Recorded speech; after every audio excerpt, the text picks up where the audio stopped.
ஓம் ஸ்ரீ குருப்யோ நமக. வக்ரதுண்ட மகாகாய சூரியகோடி சமப்பிரப நிர்விக்னம் குருமே தேவ சர்வகாரியேஷு சர்வதா. மார்ஸ் மீடியா நேயர்கள் எல்லாருக்கும் ஜோதிட குருஜியின் இனிய வணக்கங்கள், வாழ்த்துக்கள், ஆசீர்வாதங்கள். இந்த பதிவுல நம்ம என்ன பார்க்க போறோம் அப்படின்னா, விஸ்வாவசு வருடத்து பலன்கள், தமிழ் வருட பலன்கள். எம்பெருமான் முருகப்பெருமானின் ஆசியோடும் நவ கிரகங்களின் நல்லாசியோடும் இந்த பதிவை நாங்கள் ஆரம்பிக்கிறோம். இப்ப விஸ்வாவசு வருடம் அப்படின்னு பார்த்தீங்கன்னா, சாதாரணமே தமிழ் வருடம் ஆங்கில வருடம் எது இருந்தாலுமே 4 கிரகங்களோட பெயர்ச்சிகள் சுழற்சிகள் தான். அந்த வகையில் சனீஸ்வர பகவான், ராகு கேது, குரு பகவான் சுப கிரகம். சனீஸ்வர பகவான் உங்களுக்கே தெரியும், ஆயுள்காரகன். இது அந்த வகையில் குரு பகவான் தான் வருட ஆரம்பத்தில் பார்த்தீங்கன்னா 11/5/2025 மிதுன ராசிக்கு பெயர்ச்சி அடைகிறார். அதுக்கப்புறம் பார்த்தீங்கன்னா அதிசாரமாக கடகராசிக்கு போறார். கடகத்துக்கு போயிட்டு அங்கேயே வக்ரம் அடைகிறார். வக்ரம் அடைஞ்சு அப்படியே பின்னாடி அதே வக்ரகதியிலேயே மிதுன ராசிக்கு வரார். மிதுன ராசியில வக்ர நிவர்த்தி அடைகிறார். அப்புறம் வருடம் முழுவதும் அவர் மிதுன ராசியிலே இருக்கார். காலச்சக்கர தத்துவத்தின்படி 3வது ராசியில இருக்கார். அடுத்தபடியா ராகு பகவான் பார்த்தீங்கன்னாக்க 18/5/2025 அன்னைக்கு திருக்கணித பஞ்சாங்கப்படி கும்பராசிக்கு பயிற்சி அடைகிறார். கேது பகவான் சிம்ம ராசிக்கு பயிற்சி அடைகிறார். இதுவே பார்த்தீங்கன்னா உங்களுக்கு வாக்கியம் அப்படின்னு பார்த்தீங்கன்னா 26/4/2025 அன்னைக்கு நடக்கிறது. சனீஸ்வர பகவான் ஆல்ரெடி மீனராசியிலே தான் இருக்கார் திருக்கணித பஞ்சாங்கப்படி. இப்போ வாக்கிய பஞ்சாங்கப்படி அவர் கும்பராசியில் இருக்கார். 6/3/2025 அதாவது மார்ச் மாதம் 6ஆம் தேதி 2026 அன்னைக்கு தான் வாக்கிய பஞ்சாங்கப்படி அவர் மீனராசிக்கு பயிற்சி அடைகிறார். அந்த வகையில் இந்த விஸ்வாவசு வருடம் ஒவ்வொரு ராசிக்கும் என்னென்ன பலாபலன்களை கொடுக்க போகிறது அப்படிங்கிறத பற்றி நம்ம இப்போ தெளிவாக பார்ப்போம். பதிவுக்கு போகலாமா? எனதருமை மீன ராசி நேயர்களே, இந்த அருமையான காணொலியில் நம்ம என்ன பார்க்க போகிறோம் அப்படின்னா, விஸ்வாவசு தமிழ் வருட பலன். தமிழ் வருடம் அப்படின்னாலே 4 முக்கியமான கிரகங்களின் சுழற்சிகள், பெயர்ச்சிகள், இதுதான் முக்கியம். ஏன்னா மற்ற கிரகங்கள்லாம் மாதம் தினந்தோறும் சந்திர பகவான்.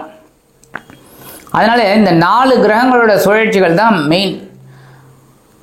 இதுவரைக்கும் உங்களுக்கு ஏகப்பட்ட குழப்பத்தை சந்திச்சு சந்திச்சு சந்திச்சு உங்களால முடியல சாமிங்கிற மாதிரி ஆயிடுச்சிங்க. ஒரு கிரகம் சூப்பராக இருந்தால் ஒரு கிரகம் பிடிச்சி இழுக்குது. அப்படி அந்த வகையில் இந்த மீனராசி அன்பர்களுக்கு குரு பகவான் இதுவரைக்கும் பார்த்தீங்கன்னா சகாயஸ்தானம் என்று அழைக்கப்படக்கூடிய 3ஆம் இடத்துல இருந்துட்டு கொஞ்சம் டென்ஷனை கொடுத்தார். முயற்சிகள் பண்ணினாத்தான் வெற்றி, உடன்பிறப்புகளின் மூலமாக குழப்பம், ஏகப்பட்ட டென்ஷன் அப்படியே ஓட்டிக்கிட்டு இருக்கீங்க. ஏன்னா 3ஆம் இடம்ங்கிறது சுமாரான இடம்தான், பார்வை பலத்தால் சமாளிச்சிங்க. அந்த வகையில் 11/5/2025 முதல் சுகஸ்தானத்துக்கு வர்றது ஓரளவுக்கு பரவாயில்லைங்க. 3ஆம் இடத்தை விட 4ஆம் இடம் சூப்பர். ஏன்னா கேந்திரஸ்தானம், சுகஸ்தானம் ரொம்ப அற்புதம். கேந்திராதிபத்திய தோஷமும் போக நல்லபடியான ஒரு முன்னேற்றம் கண்டிப்பாக கிடைக்கும். பொன் பொருள், ஆடை ஆபரணம், வீடு, மனை, வாகனம்.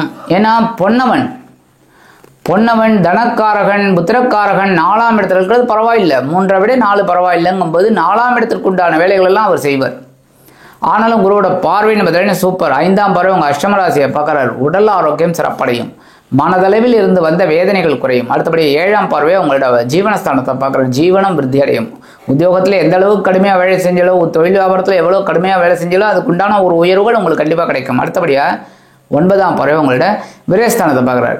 கொஞ்சம் கண்ணாபின்னான் செலவுகள் வரும். யாருக்கு தான் செலவு இல்லை? கண்டிப்பாக செலவுகளை சமாளிக்கக்கூடிய ஒரு முன்னேற்றமும் உங்களுக்கு கண்டிப்பாக கிடைக்கும்.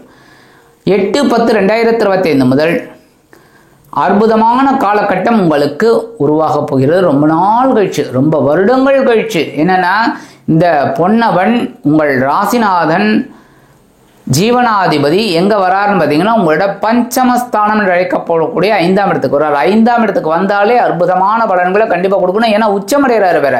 கடகராசியில் ஒரு உச்சமடைந்த குரு பகவான் உங்களுக்கு ராசிநாதனாக அமைந்ததால் உங்களுக்கு உடல் ஆரோக்கியம் சிறப்படையும். தொழில் வியாபாரத்தில் ஒரு முன்னேற்றம், லாபம்.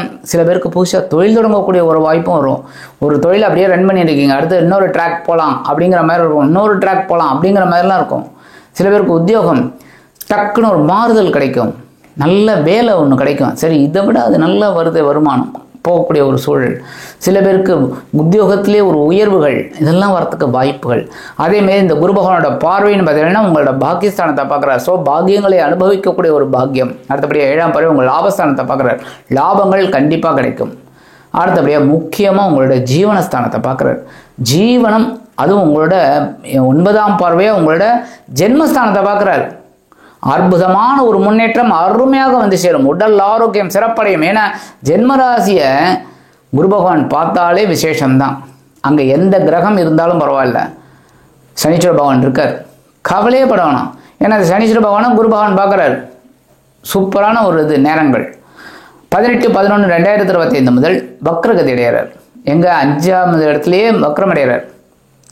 அப்போ மேற்சொன்ன இடத்துலலாம் நம்ம கொஞ்சம் கவனமாக இருக்கணும். ஏன்னா சுபமான இடத்துல இருந்துட்டு உச்சமடைந்து இப்போ வக்ரம் அடைகிறார் அப்படிங்கும்போது நம்ம எல்லா விஷயத்துலையும் ஆன்மீக விஷயங்கள், குழந்தைகள் விஷயங்கள், பிதுரார்ஜித சொத்துக்கள் விஷயங்கள், இதிலெல்லாம் நம்ம கொஞ்சம் கேர் எடுத்து பொறுமையாக செயல்படணும்.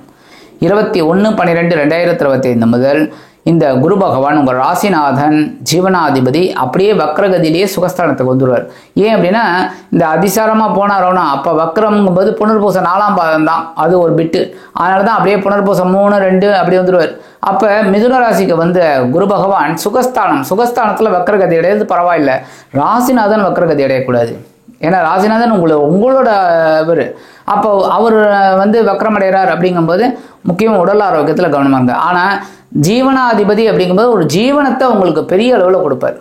கடுமையாக உழைக்கிற மாதிரி ஒரு வேலை பளு உத்தியோகத்தில் எல்லாத்துலேயுமே கொடுப்பார். அப்போ உடல் ஆரோக்கியத்தில் கவனமாக இருக்கணுங்கிறதுக்காக தான். ஜென்மராசி அப்படிங்கும்போது ராசிநாதன் அப்படிங்கும்போது நீ அதிலெல்லாம் கவனமாக இருக்கணுங்கிறதுக்காக தான் இந்த வேலைகளெல்லாம் கொடுப்பார். ஸோ கவனமாக இருக்கணும். சரியா? உடல் ஆரோக்கியத்தில் கொஞ்சம் கவனமாக இருந்தாலே தொழில், வியாபாரம், உத்தியோகம் எல்லாம் நல்லபடியாக நடக்கும். 17/3/2025 முதல் இந்த குரு பகவான் வக்ர நிவர்த்தி அடைகிறது ரொம்ப விசேஷம். ஏன்னா சுகஸ்தானம் வக்ர நிவர்த்தி ஆகி சுகங்களை அப்படியே உங்களுக்கு டபுளாக கொடுக்கக்கூடிய ஒரு வாய்ப்பினே தருவார். ஏன்னா கொஞ்ச நாள் தான் அங்கே இருப்பார். அப்படியே அவர் வந்து அடுத்தது பஞ்சமஸ்தானத்துக்கு வரப்போறார். ஸோ இப்போ எல்லா விஷயத்துலையும் ஒரு வெற்றிகளை அவர் கண்டிப்பாக கொடுப்பார் குரு பகவான். ஏன்னா உங்கள் ராசிநாதன். அடுத்தது சனீஸ்வர பகவான், முக்கியமான கிரகம். இந்த சனீஸ்வர பகவான் உங்களுக்கு லாபாதிபதி, விரையாதிபதி. உங்களை லாபத்தை கொடுக்குறவரும் அவர் தான், செலவை கொடுக்குறவரும் அவர் தான். ஆயுள் ஸ்தானத்து அதிபதி. அவர் எங்கே என்ன பண்ணுறார்?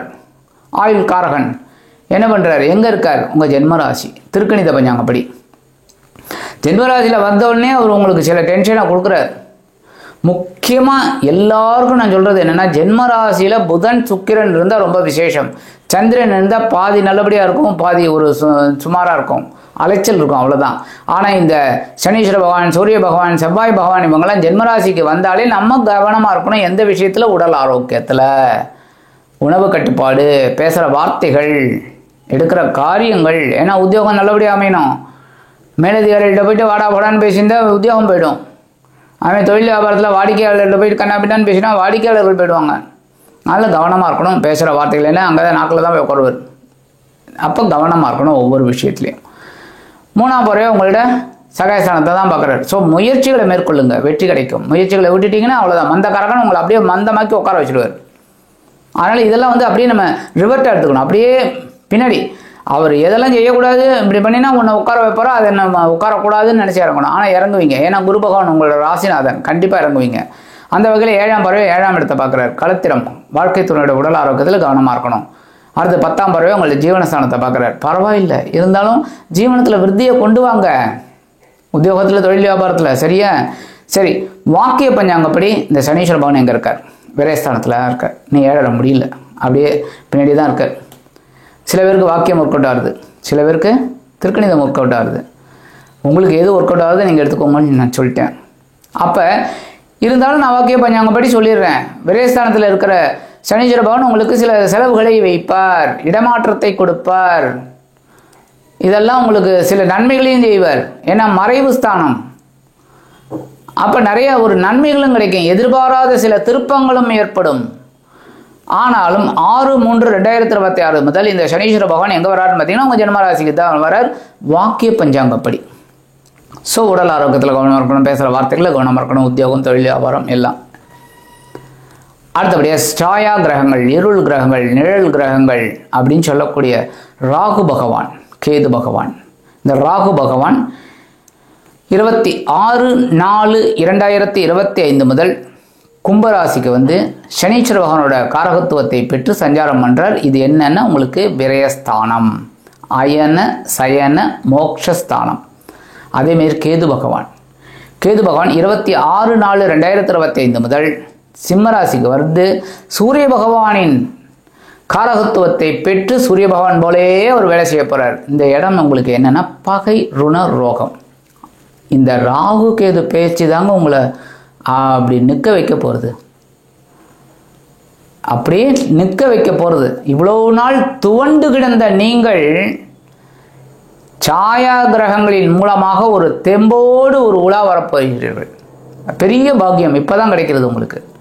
ரொம்ப வருடங்களுக்கு அப்புறம் இப்போ தான் நீங்கள் தலை நிமிர்ந்து நிற்க போகிறீங்க. ஏன்னா 6, 8, 12 ஆகிய இடங்கள் மறைவு ஸ்தானங்கள். கெட்டவன் கெட்டிடில் கிட்டிடும் ராஜயோகம். இதை அனுபவிக்கக்கூடிய ஒரு வாய்ப்பினை இந்த சாயா கிரகங்கள் உங்களுக்கு கொடுக்க போகிறது. ஏன்னா இந்த ராகு பகவான் சனீஸ்வர பகவானோட காரகத்துவத்தை வாங்குறார். சனீஸ்வர பகவான் என்ன பண்ணுவார்? மந்தமாக உங்களை வேலை செய்ய வைப்பார். ஆனால் இந்த ராகு பகவான் யோகக்காரகன். டேய் மந்தமாக உட்கார எழுந்து வேலை செய், எல்லாம் வருமானம் வரும் அப்படிம்பார்.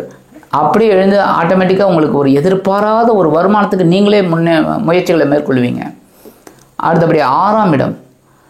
6ஆம் இடம் மறைவு ஸ்தானம். பகைமை மறையும், உடல் ஆரோக்கியம் சிறப்படையும், கடன் சுமை குறையும். எப்படி கடன் சுமை குறையும்? ஆட்டோமேட்டிக்காக பேங்க்கில் பணம் போட்டுருவாங்களே, நீங்கள் உழைச்சாதான் கண்டிப்பாக கிடக்கும்.